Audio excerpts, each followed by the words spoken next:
दोस्तों, कृष्णा क्लासेस के YouTube channel पर मैं आपका स्वागत करता हूं। आपकी पॉलिटी की रेगुलर कक्षा में मैं आगे के टॉपिक के बारे में आज आपको अवगत कराने वाला हूं। कल जो हमने टॉपिक पढ़ा था उस टॉपिक में मैंने लास्ट टाइम आपको किसके बारे में बताया था? शासन के अंग के बारे में। मैंने बताया था शासन के अंगों की संख्या कितनी होती है। तो शासन के अंगों की संख्या कुल 3 होती है। कितनी होती है? 3। एक विधायिका, दूसरा कार्यपालिका और तीसरा न्यायपालिका। इन 3 अंगों के माध्यम से ही शासन का संचालन प्रत्येक राज्य करता है। ठीक है, तो आज उस अंगों में से हम पहले अंग के बारे में आपको समझाएंगे। पहला अंग क्या है? तो पहले अंग का नाम है विधायिका। प्रत्येक देश की विधायिका या प्रत्येक राज्य की विधायिका को भिन्न भिन्न नामों से जाना जाता है। किसी देश की विधायिका को सीनेट, किसी की विधायिका को जो है संसद, किसी की विधायिका को कांग्रेस इत्यादि नाम से जाना जाता है। उसी प्रकार से देश की अपने देश की विधायिका को हम लोग क्या कहते हैं? अपने देश की विधायिका अर्थात भारत की विधायिका का नाम है संसद। भारत की विधायिका का नाम क्या है? हमारे देश की विधायिका अर्थात जो है वो संसद के नाम से जानी जाती है। सबसे पहले ये देखना जरूरी होता है कि विधायिका का स्ट्रक्चर किस देश का कैसा है। तो इसके बारे में आप भली भांति ये जान लीजिए कि विधायिका एक सदनीय भी हो सकती है और द्विसदनीय भी हो सकती है। किसी देश की विधायिका को एक सदनीय बनाया जाता है, किसी देश की विधायिका को द्विसदनीय बनाया जाता है। तो किस देश की विधायिका एक सदनीय होगी, किस देश की विधायिका द्विसदनीय होगी, यह वहां की शासन व्यवस्था पर निर्भर करता है। जिस देश की शासन व्यवस्था एकात्मक शासन व्यवस्था होती है, एकात्मक शासन व्यवस्था होती है, वहां की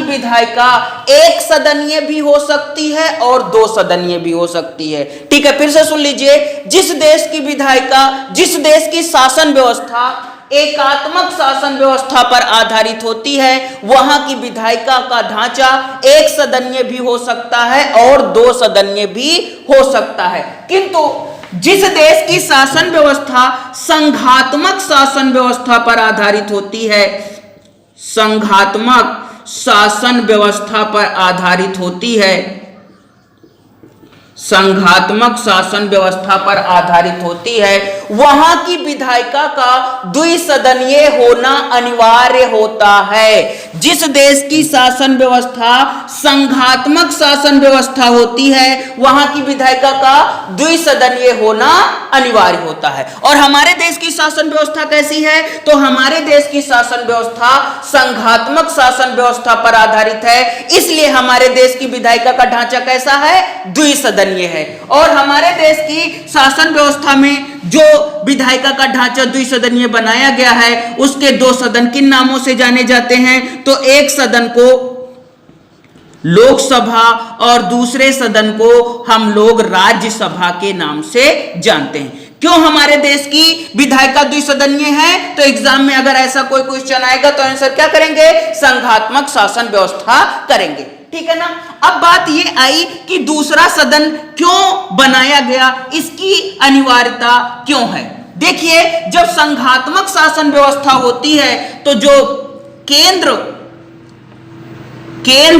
और राज्य का मतलब यहां पर हमने क्या बताया? प्रांत, जिसे आप कहते हैं।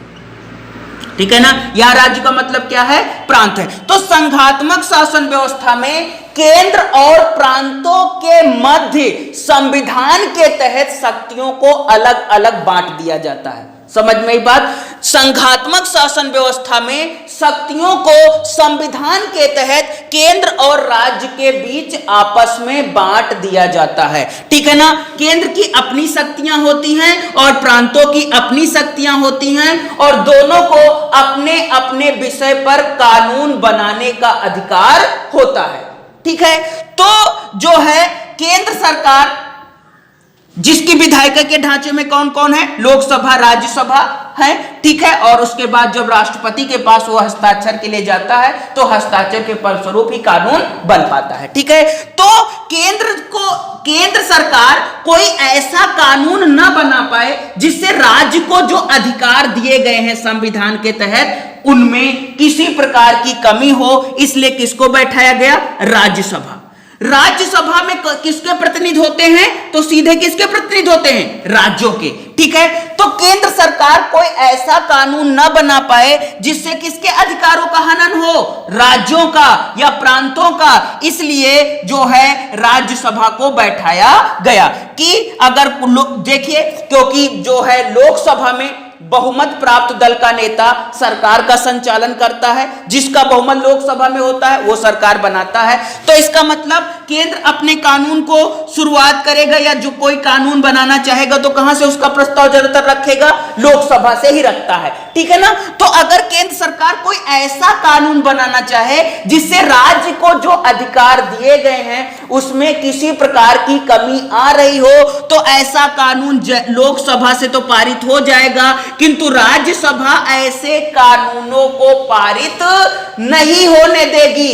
तो जब राज्यसभा ऐसे कानूनों को पारित नहीं होने देगी तो क्या होगा? जो राज्य के अधिकार हैं वो उनके पास सुरक्षित बने रहेंगे। फिर से सुन लीजिए, केंद्र और राज्य के अलग अलग विषय होते हैं किसमें? संघात्मक शासन व्यवस्था में। इसलिए विधायिका का ढांचा कैसा होता है? दोहरा, ठीक है। तो केंद्र सरकार कोई ऐसा कानून न बना पाए जिससे राज्य के अधिकारों का हनन हो, इसलिए राज्यों के अधिकारों की रक्षा करने के लिए किसको बैठाया गया?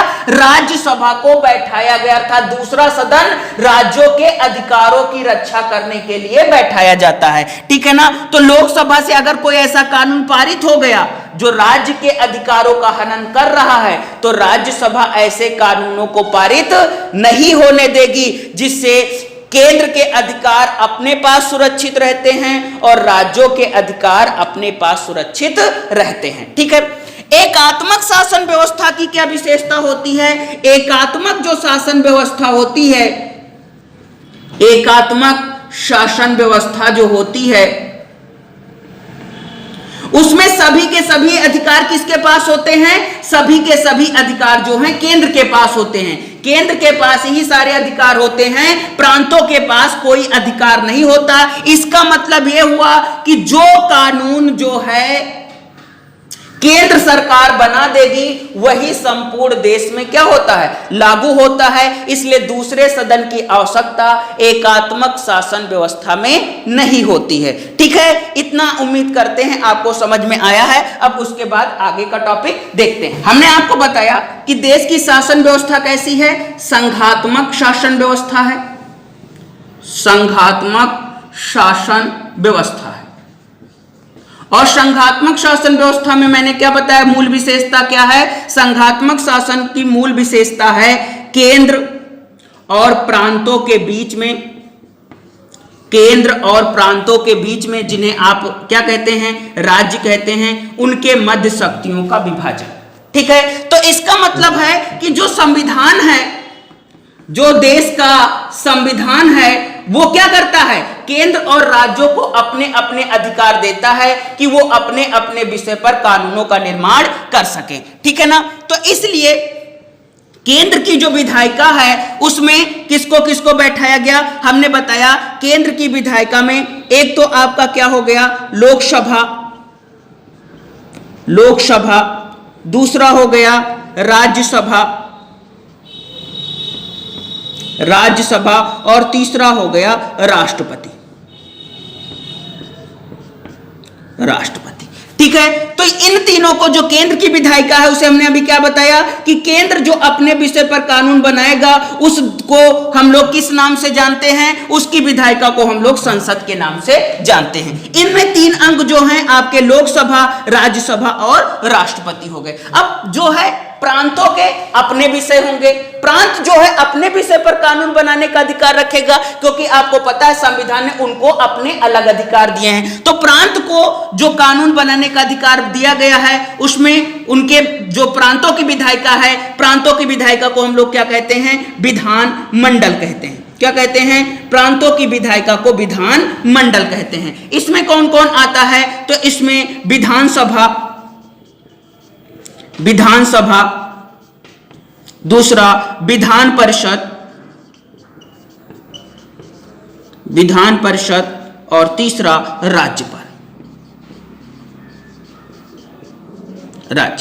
ठीक है, तो जो प्रांत हैं वो अपने विषय पर जो कानूनों का निर्माण करते हैं उसकी विधायिका को हम लोग क्या कहते हैं, तो प्रांतों की विधायिका को हम लोग विधानमंडल और केंद्र की विधायिका को हम लोग संसद के नाम से जानते हैं। ठीक है ना, केंद्र की विधायिका में लोकसभा, राज्यसभा और राष्ट्रपति आते हैं और प्रांतों की विधायिका में विधानसभा, विधान परिषद और राज्यपाल आते हैं। ठीक है, जहां पर प्रांतों में जो विधानमंडल बनाया गया है उसमें विधान परिषद का अस्तित्व क्या किया गया है, नाम मात्र का ही किया गया है, क्योंकि यहां पर अब शक्तियों का विभाजन नहीं है कि प्रांत भी किसी के बीच में जाकर के शक्तियां विभाजित कर रहे हैं। इसलिए यहां पर जो है जिन राज्यों में या जिन प्रांतों में जो है विधान परिषद नहीं है वहां के विधानमंडल में विधानसभा और राज्यपाल आएंगे, और जहां पर जो है विधान परिषद है वहां के विधानमंडल में विधानसभा, विधान परिषद और राज्यपाल आएंगे। ठीक है ना।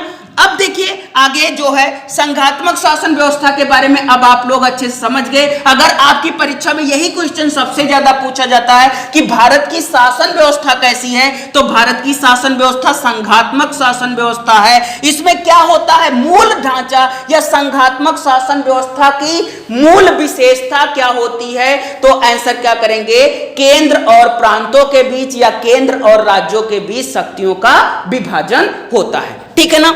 अब कुछ चीजें और देख लेते हैं परीक्षा की विशेषता के दृष्टि से। देखिए हर देश में इस समय ज्यादातर कैसा है, प्रतिनिधित्व लोकतंत्र है। कैसा लोकतंत्र है, प्रतिनिधि लोकतंत्र। ज्यादातर देशों में अब जो है प्रतिनिधि लोकतंत्र की अवधारणा लागू है। प्रतिनिधि लोकतंत्र में क्या होता है, क्योंकि जब जो है देश की जनसंख्या बहुत ज्यादा हो गई है तो प्रत्येक देश जो है अपने क्षेत्र को छोटे छोटे क्षेत्रों में विभाजित कर देता है। ठीक है, और हर क्षेत्र से जनता अपना एक प्रतिनिधि क्या करती है, चुनाव के माध्यम से चुन लेती है। ठीक है ना, और वो प्रतिनिधि जो है कहां पहुंचता है, विधायिका में पहुंचता है। कहां पर, विधायिका में। और विधायिका में वो क्या करता है, जनता के लिए कानून का निर्माण करती है। ठीक है, क्योंकि जनता ने अपना प्रतिनिधि खुद चुनकर क्या किया है, विधायिका को भेजा है। इसलिए ऐसे प्रतिनिधि को हम क्या कहते हैं, प्रतिनिधि लोकतंत्र कहते हैं। ठीक है ना, जनता द्वारा चुने गए प्रतिनिधि के माध्यम से ही कानून का निर्माण होता है। इसलिए जो कानून बनाया जाता है उसे जनता द्वारा बनाया गया कानून ही माना जाता है। ठीक है, अब एक क्वेश्चन और जो आपकी परीक्षा में ज्यादातर आता है कि जो है लोकतंत्र का घर किसे कहते हैं। ये परीक्षा में बहुत बार क्वेश्चन आ चुका है। तो लोकतंत्र का घर अगर कभी भी पूछेगा आंसर, तो आंसर क्या करेंगे, स्विट्जरलैंड। स्विट्जरलैंड देश को लोकतंत्र का घर क्यों कहा जाता है, इसके बारे में भी आपको मैं बताता हूं। देखिए जैसे अन्य देशों में क्या होता है, जनता ने अपना प्रतिनिधि चुन लिया और प्रतिनिधि जाकर के क्या करते हैं, विधायिका में या संसद में आपके लिए क्या करते हैं, कानून का निर्माण करते हैं, और वही कानून आपके ऊपर क्या होता है, आरोपित होता है। मगर स्विट्जरलैंड में क्या होता है, किसी विषय पर कोई कानून बनाने के लिए सबसे पहले जगह जगह पर सभाएं आयोजित की जाती हैं। सभाएं आयोजित करके जनता से यह पूछा जाता है कि आप इस विषय पर अपने लिए कैसा कानून चाहते हैं। जैसा जनता अपना मत देती है उसी प्रकार से विधायिका उनके लिए कानून का निर्माण करती है। ठीक है, तो इसका मतलब लोकतंत्र का सबसे प्रमुख उदाहरण कौन सा देश हो गया, स्विट्जरलैंड। इसलिए लोकतंत्र का घर किसे कहा जाता है, लोकतंत्र का घर कहा जाता है स्विट्जरलैंड देश को। तो उम्मीद करते हैं शासन के पहले अंग विधायिका के बारे में आपको अच्छे से समझ में आया होगा। अगर कहीं पर किसी प्रकार की समस्या हो तो अपना प्रश्न कमेंट बॉक्स में जरूर डालें ताकि अगली कक्षा में आपकी समस्या का निदान कर सकूं। धन्यवाद।